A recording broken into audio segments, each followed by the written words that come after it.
Let's see. So first thing I'm going to do is find out where they meet. So if I set them equal to each other,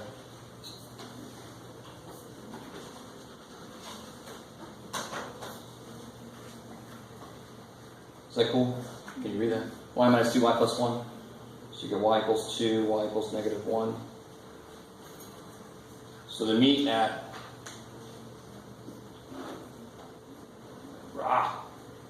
those two places. So y equals negative 1, this first curve would be what? If y is negative 1, x is negative 1. Negative 1, Jeff. There you go, Jeff. You can do it. Let me stop here for a second. Just to finish this curve out, if y is 2, what's this curve? Negative 4. Negative 4. I like it. And somebody help me out. What's the origin? What's the origin of this vertex? What's the vertex of this function? Just equals 2 at the origin. Yes, there it is. That's why I chided myself for saying that word, because that was the answer. Y equals x squared is a parabola sitting at the origin, the vertex of the origin going up.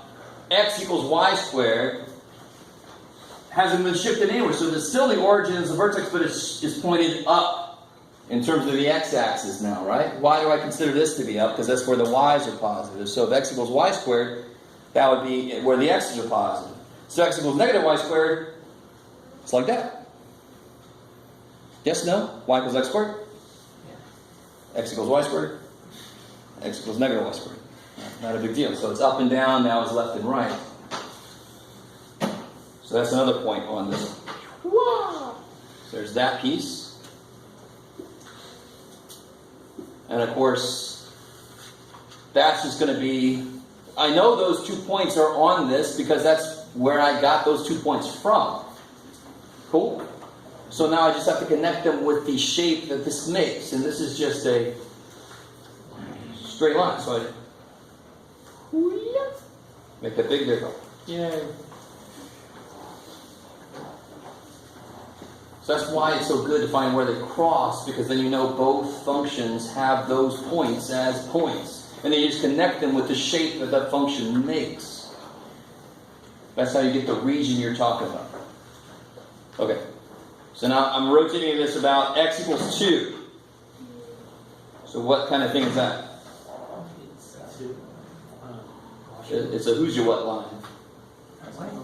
It's a what kind of line? It's a what kind of line? I like to in a straight line, yeah.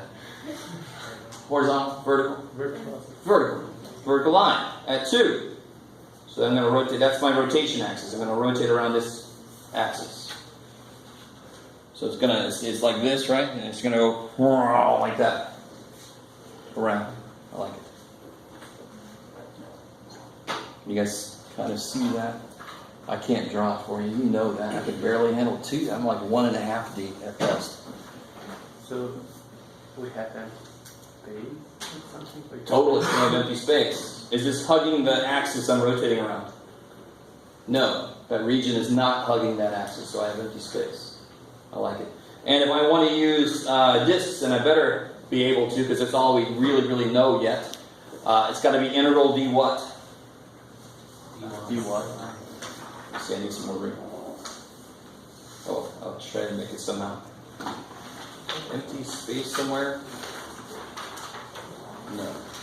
Here. Alright. So it's got to be integral dy, which is good because my functions are giving me in terms of y. That's nice. Why is it integral dy?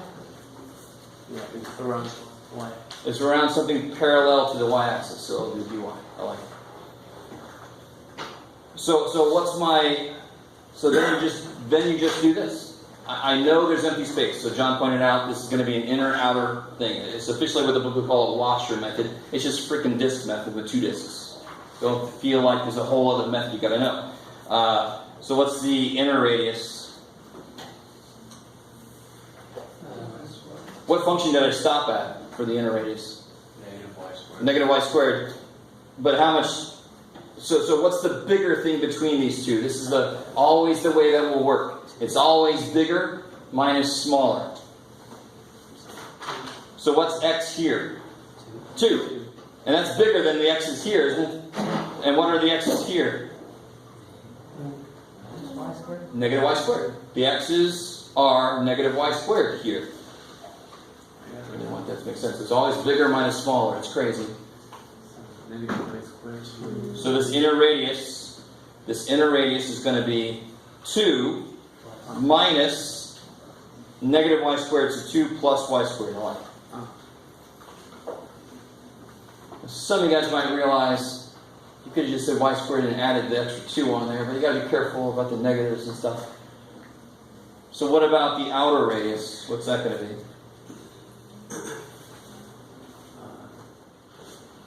So it's 2 minus negative y negative. Yeah, so it'd be 2 minus this, which ends up being 4 plus y. I like it.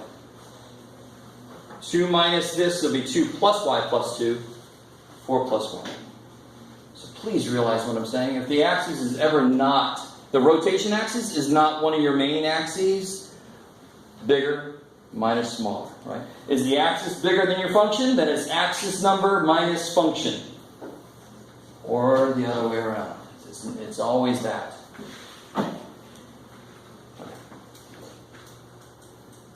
So now I can set up my integral. This is where I need more. Here we go. So what's my outer radius? 4. Nope. 4 plus 1. 4 plus y. Squared, good. Pi r squared for the outer minus pi r squared. 2 plus squared. So there's the outer radius, pi r squared. Inner one, pi r squared. So that minus piece just hollows out the inside. That's what that minus piece accomplishes. And again, and what's the limits going to be? What am I doing? dy. So for my region, what's y going from to? Negative 1 to 2. Negative 1 to 2. Yeah, so you guys see how that is the second step and why it's the second step? Because you keep looking back at this. What am I on y? What am I on y? Keep yourself... you don't know what I'm talking about yet until you start to do these problems, but you got to remember always, am I talking about x or y? Okay, I wrote it down for myself. I'm so good to myself. Negative 1 to 2. That's what y is doing because it's dy. I like it. Yes, no? I like some of you guys are like, what? But please, let this make some sense. Am I assuming too much to say that the rest of this is easy? It's got to be. Inside is algebra. And then what's the best function to integrate ever? Any polynomial, right? Anything to a power, really, is the best thing to integrate. Let's just finish that real quick, just in case somebody's not saying anything that should. 16 plus 8y plus 8y squared. Yeah? And it's, so it's, Cool? I mean, the silly mistake is to forget that negative's got to go the whole thing, right? Get your like terms together. What do I got here? Negative y4 minus 3y squared plus 8y plus 12. I think that's right. And then just integrate that. Is that cool? I mean, how would you stop there for a second? negative y cubed. Careful. So now integrate it. So it'll be negative y to the y 5. fifth over 5. 5. This is kind of nice, because what happens? You. The 3 just goes back up, right? You guys see that? So minus y third, plus, 4y. good. The 2 gets sucked out, so 4 is left, plus 12y. From negative 1 to 2, and then that's where I'm going to stop. I mean, that's where you can just throw this stuff in there. I want to focus on setting up today, because this should be the easy stuff. Now you just put a 2 in, you put a -1 in, and you subtract those, and that's your answer. Bam. Gas. All right, so what I want to focus the rest of the time on today is the shell method. I'm not going to teach you how to con people on the street, sorry. No, it's not a shell game. No, it's just for me. Oh, did anybody still need to see that? Did I take that away too quickly?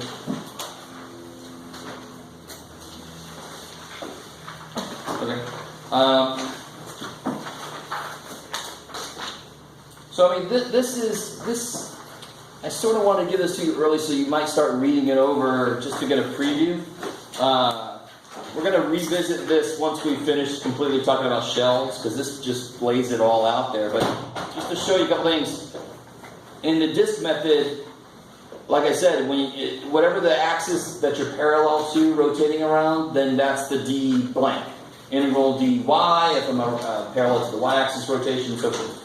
This shell method is going to be the opposite of that, which is one reason why it exists, so it can handle what the other method can't handle. When I do the disk method, somebody tell me, how would I locate one of these disks? I would tell somebody to walk some distance on the y-axis to locate one of these disks. On the x-axis, that's why it's dx. So when I rotate around the x-axis, I find a disk on the x-axis. Now look at this picture here. I got maybe a better picture coming to you. We'll see. So the shape I've got is this purple, and I'm going to rotate that around. So that's what it's going to end up. Well, not end up. That's some big chunky cylinders. I really want this to make sense. When we learned integration first, finding areas, what shapes did we use? Rectangles. And then we let the rectangles width go to infinity. Well, the number of rectangles go to infinity, so the width go to 0, right? This is essentially the same thing, just rotating that process also, right? So I find my rectangles, I'm going to let the width go to 0, but I'm going to rotate it so the shape I make is a shell, a cylindrical shell, it's a cylinder. So somebody help me out, what's the distance around for some cylinder, the distance around? 2 pi r, I like it. And if I multiply by the height, that would be this area. If I unraveled it, that would be the area of that. You guys semi with me here?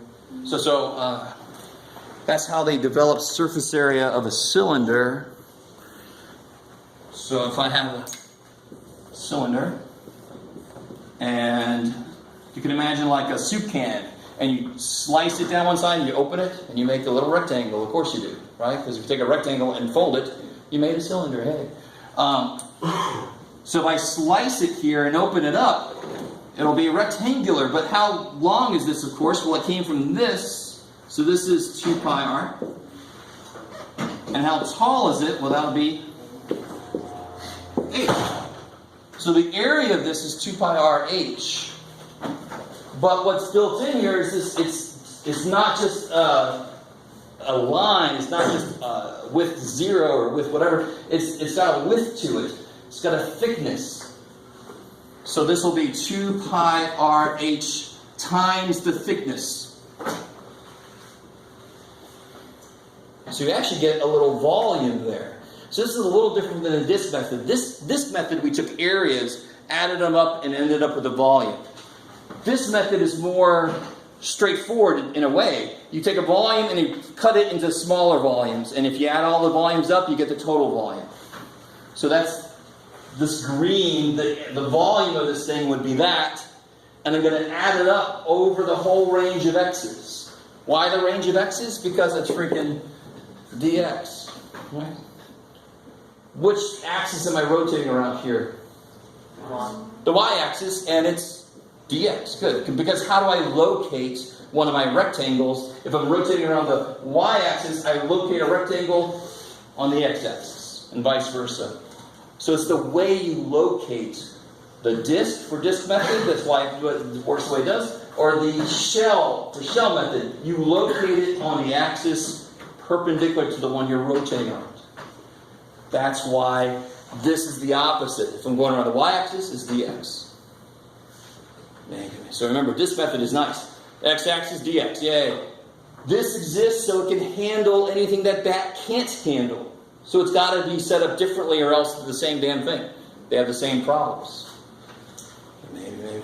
So some guys might be thinking right now, like, okay, what the hell problem would there be? Well, okay. That's where this handout comes in. Man, these are some of my most colorful handouts. Handouts for days.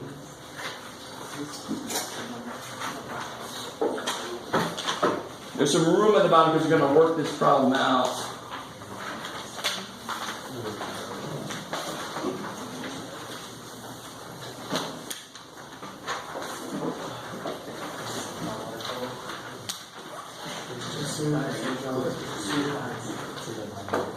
Holding down the row. I like it. Somebody's got to represent.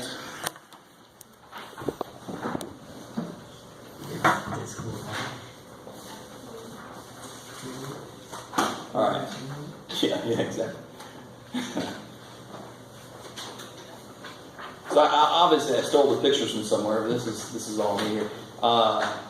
If you try to use disks, let's go ahead and try. Why not? So I've got my my function, and I've got it graphed down here, and I'm trying to rotate it around. And y equals 0 is the x-axis, right? So I'm actually on the y. I think I covered this poor thing up, so it should be going. We'll have to figure out what that is.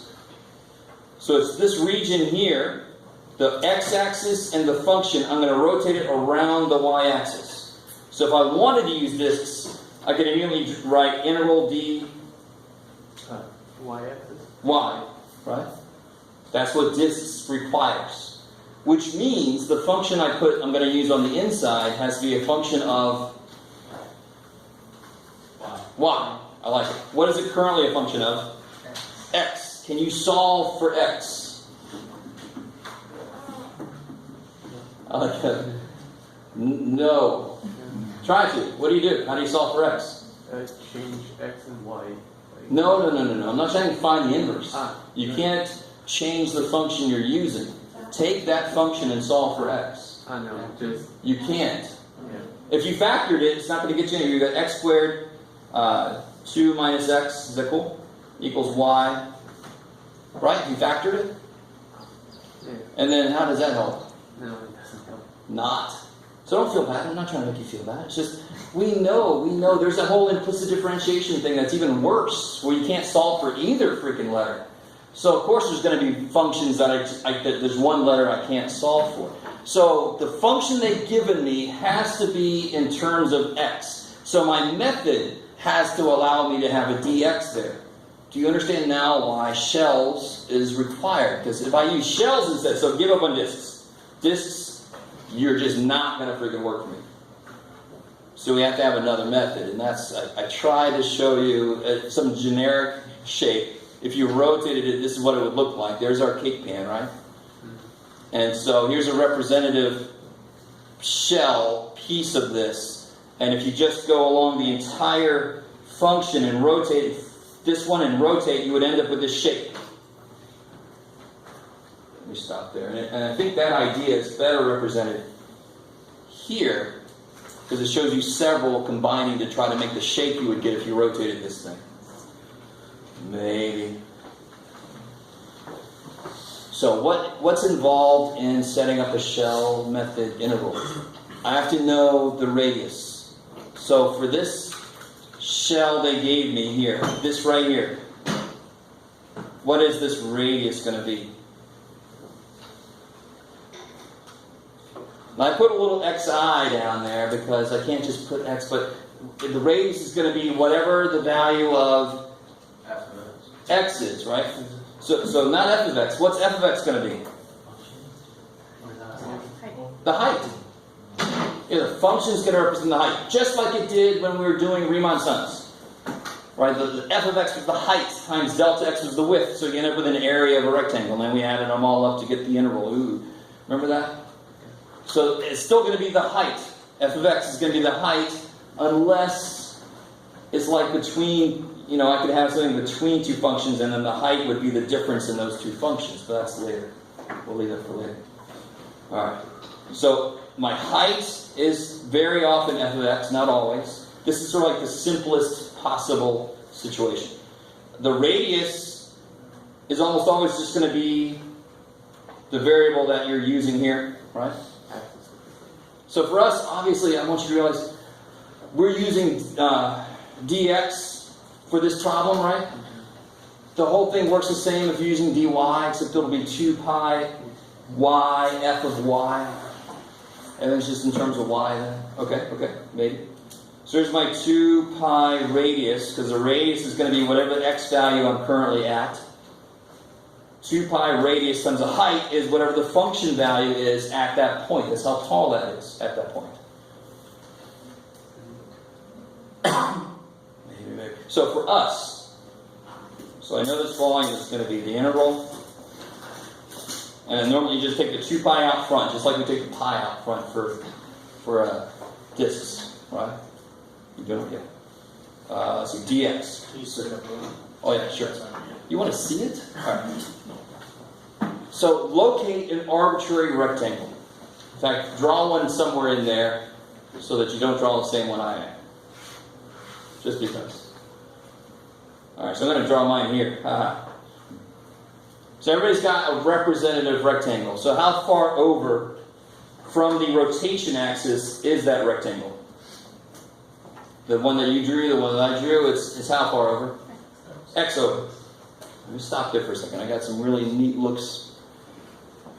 So the whole idea, the beautiful thing about this, what did we do? Didn't we break the whole damn thing down into rectangles when we figured out the area? We figured out what integrals were in the first place. So this first step is going to feel very much like that, except I'm not going to draw them all in. I just have to draw one representative rectangle in. Because then if I let x get bigger, it's going to be represented by the bigger rectangles as it moves down. I just need one rectangle to get things going. I'm going to rotate that so it's going to look like this. Because I'm rotating around the y-axis. So that is x away. So that's the radius. Like we said here, that's the radius. And of course, how tall is that? Why did I make that a short little thing? Because at the x I kind of picked, the function output is very tiny. So here goes the function. That's going to be the height. So if you picked one here, why'd you make it that tall? Because the function output was way up there, Jeff. So that function output controls the height. So what am I going to put here? Your function. 2x squared minus x cubed. So notice one really nice advantage that the shell method has. There's no squared on there. I'm not going to have to FOIL stuff out as much as I do with disk method, right? That's part of what sucks about disk method. Okay. Interval is like from Oh yeah, so now the interval is all about dx, right? Sorry, from 0 to something, and that's probably going to be 2. And you can tell, I mean, where does the sucker hit 0? We already factored it, so it's 0 and 2, sure enough. Because I need to know where it is 0 at 0, and it hits 0 at 2. So it would be from 0 to 2. Why did I do that in terms of x? Because that's what this is telling me to do. It's in terms of x.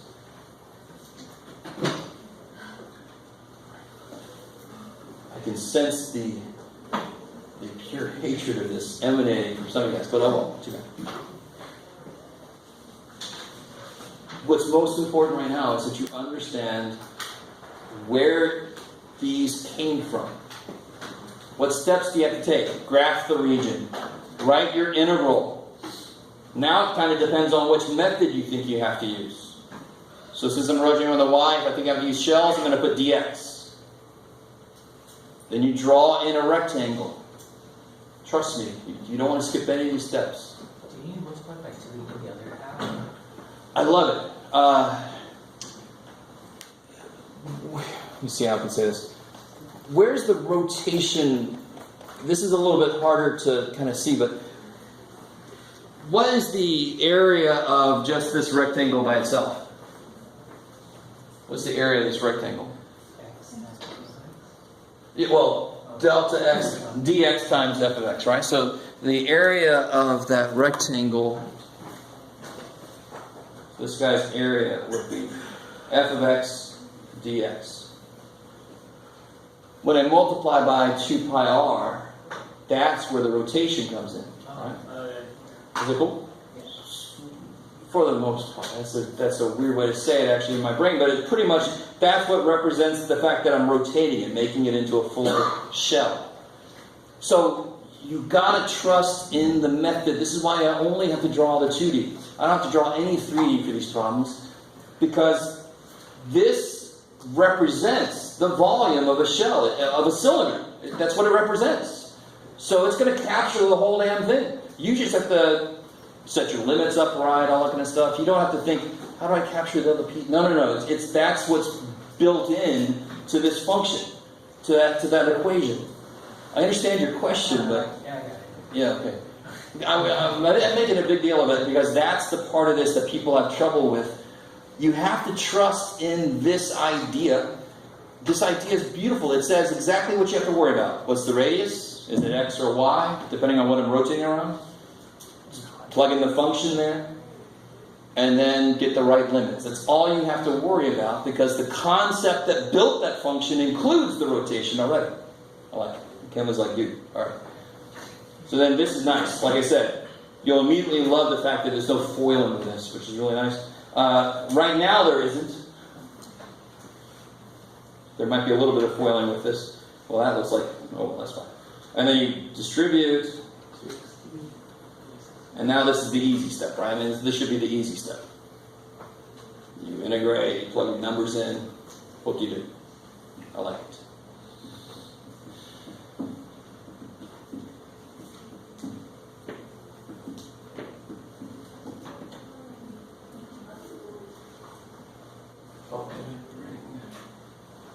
Yeah. All right. So, is there any questions on that? I love the fact that I hopefully am at a point where I don't have to do this. I mean, this is calculus, but it's easy calculus, right? What would this be? I'm going to do it anyway, apparently. Yeah, it'd be 2x to the 4th over 4, and it reduces to x to the 4th over 2, minus. Plug a 2 in, you don't have to worry about the 0, it's awesome. Okay, alright. Just be real careful if you have a 0 there and there's like an e in here, you obviously have to worry about it. That's not going to be 0. E to those 0 is 1. Oh shit.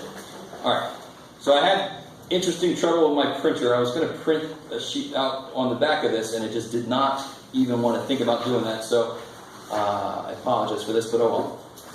Try to graph this region on number 1.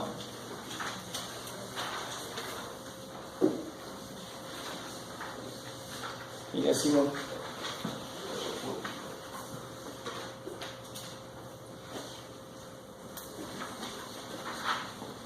You and your young eyes. You can see that, Jeff.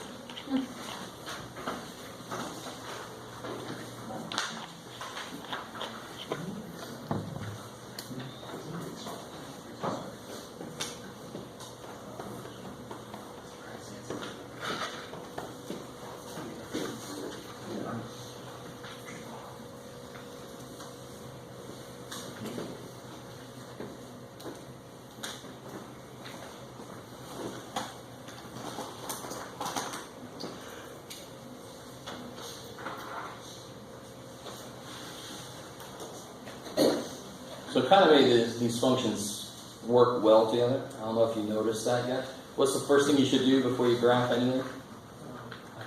Find where they meet. So if you set them equal to each other, it ends up being a really nice equation.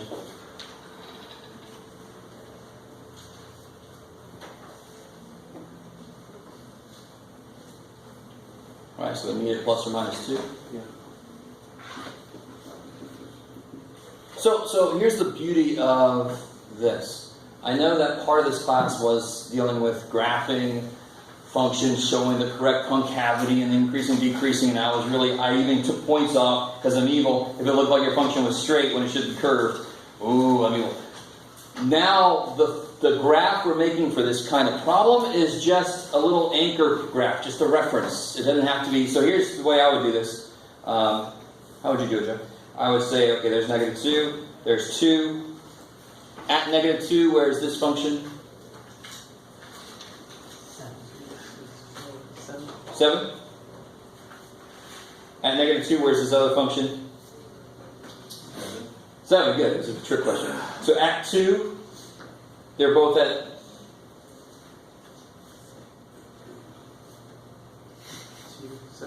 7 again, because they're squared, right? It's squared, so at 2 and negative 2, they have the same value.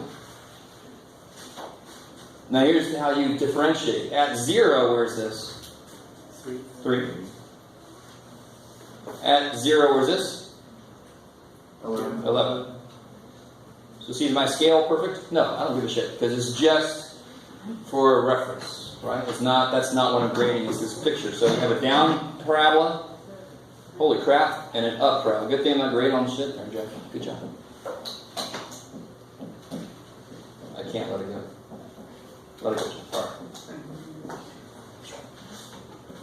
So real quick, for myself, I'm going to put this is g of x, and this is f of x, just for quick reference. All right. So if I want to rotate around y equals negative 2, where's that? What kind of line? Horizontal. Good. All right. And then, then my scale. Who cares about scale? So I'm rotating around there, right?